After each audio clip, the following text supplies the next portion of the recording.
Saya tidak melihat Gus Dur pro Zionis. Tidak. Saya dengan Gus Dur bersahabat.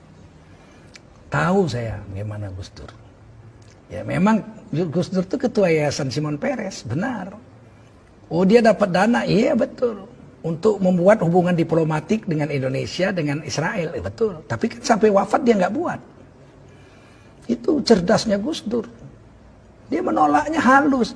Gimana, bisakah dibuat hubungan diplomatik antara Israel dengan Indonesia? Bisa, kata Gus Dur. Tapi susah, sulit, memerlukan waktu yang lama. Lah ya udah kita mulai ya, monggo dimulai, tapi nggak pernah dimulai dan tidak pernah terjadi. Udah diproses sudah, tapi ya begitu, tetap nggak bisa. Ketika kemudian orang-orang dari Israel memaksa Gus Dur, cepet, ini butuh waktu perlu, cepet. Gus Dur enak aja ngomong, dia disiarkannya di depan umum. Pak Presidennya bilang, saya ini kepingin kita itu membuat hubungan diplomatik antara Indonesia dengan Israel. Seluruh Indonesia marah. Tuh katanya nggak setuju. Mereka itu belum mau, perlu waktu yang lama, kata Gus Dur. Akhirnya Israel diam. Sampai sekarang belum pernah ada hubungan diplomatik. Enggak cerdas itu orang seperti itu. Itu orang cerdas. Fatona itu cerdas. Kita yang belum nyambung begitu. Nah, saya tidak membela membabi buta, memang kenyataannya begitu. Bisa? Bisa. Tapi enggak jadi. Ya memang susah. Dicoba, ayo coba ngomong. Beliau ngomong. Se-Indonesia protes tuh. Lihat kan protes semua. Enggak bisa semudah itu. Sampai beliau wafat sampai sekarang. Indonesia belum punya hubungan diplomatik dengan Israel. Nah ini hal-hal seperti ini. Tidak semua orang bisa. Saya nggak bisa. Saya nggak bisa seperti itu. Saya orang Medan. Kalau orang Medan itu apa kau? Nggak senang kau? Kita selesaikan di luar. Saya nggak pandai begitu-gitu. Itu butuh orang-orang pilihan juga untuk bisa tampil seperti itu. Tapi jangan diragukan cintanya Gus Dur terhadap NKRI dan terhadap agama. Beliau itu satu kelebihan yang jarang orang dapat. Apa kelebihan? Saya sampaikan kepada anak muda ini yang bertanya ini lagi. Beliau itu pemurah, ya Allah. Pemurah. Orang minta, langsung dikasih aja, diberi. Nggak mikir itu. Bahkan kadang-kadang Gus Dur itu uang belanja istrinya dikasihkan ke orang untuk makan orang. Coba bayangin. Tapi istrinya nanya, Mas, duitnya udah tak kasih orang, tadi ada orang kesusahan. Lah kita gimana? Kita kan belum susah. Kalau kita minjem orang masih percaya lah, kalau dia minjem nggak percaya orang. Sampai sebegitu, wow, jangan main-main. Ini orang punya kelebihan, punya kekurangan. Tapi kita jangan memfitnah orang sesuatu yang kita tidak tahu. Kita berdosa nanti. Nah, ada satu kelebihan Gus Dur yang pernah membuat saya menangis. Saya ceritakan ini ya.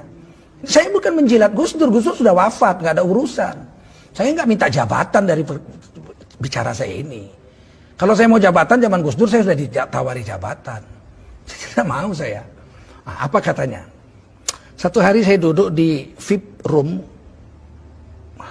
airport Pekanbaru. Saya tamu gubernur. Saya duduk di ruangan tunggu gubernur untuk menunggu pesawat terbang. Waktu itu acara TV One tokoh kita sedang diputar. Saya minum teh habis sholat asar di situ menunggu pesawat. Tiba-tiba muncul situ tokoh kitanya itu Gus Dur. Gus Dur. Tapi beliau sudah wafat. Tokoh kita begini-begini. Kemudian ibu belum wafat Gus Dur. Ibu Sinta Nuria diwawancarai. Apa sih kelebihan Gus Dur itu? Kata pewawancara itu kepada Ibu Sinta Nuria. Kemudian Ibu Sinta mengatakan sebagai istri beliau sekian tahun. Kelebihan Gus Dur itu yang saya rasakan sangat menonjol. Tidak pernah komplain soal makan. Kemudian nampaklah Gus Dur duduk di tempat tidur amben kecil begitu, pakai celana sedengkul, pakai kaos, makan. Nah, lauknya itu cuma ayam goreng paha sebuah, nggak ada sayurnya, nggak ada sambalnya, nggak ada kecapnya, nasi putih. Jadi nasi putih ayam, disendok nasinya ke mulut pakai sendok, ayamnya digraut pakai tangan. Kemudian Gus Dur makan, disuting begitu. Jadi itulah kelebihan Gus Dur yang membuat saya itu bahagia, kata Ibu Sinta Nuria. Salah satunya seumur hidup perkawinan kami beliau tidak pernah komplain soal makanan. Saya langsung keluar dari situ nangis saya.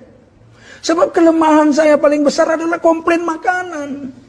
Saya sejak kecil ibu saya itu pandai masak dan saya anak laki-laki satu-satunya. perempuan 6, laki-laki 1. Sehingga saya makan tuh sangat dimanja. Mau pakai gulai, pakai ini, namanya orang Melayu. Ikan goreng, gulai, segala sambal.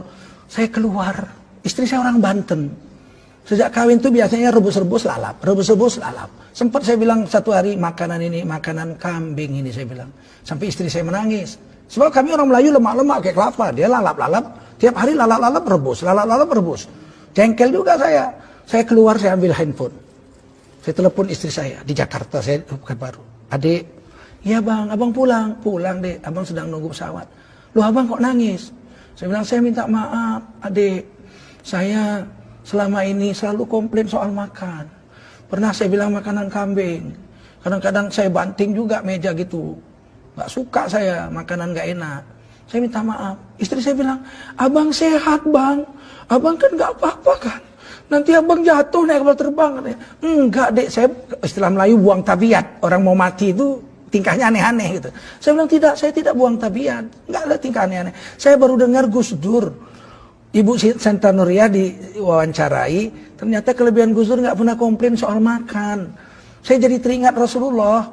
Rasulullah itu mengatakan dalam hadis, saya tahu hadisnya.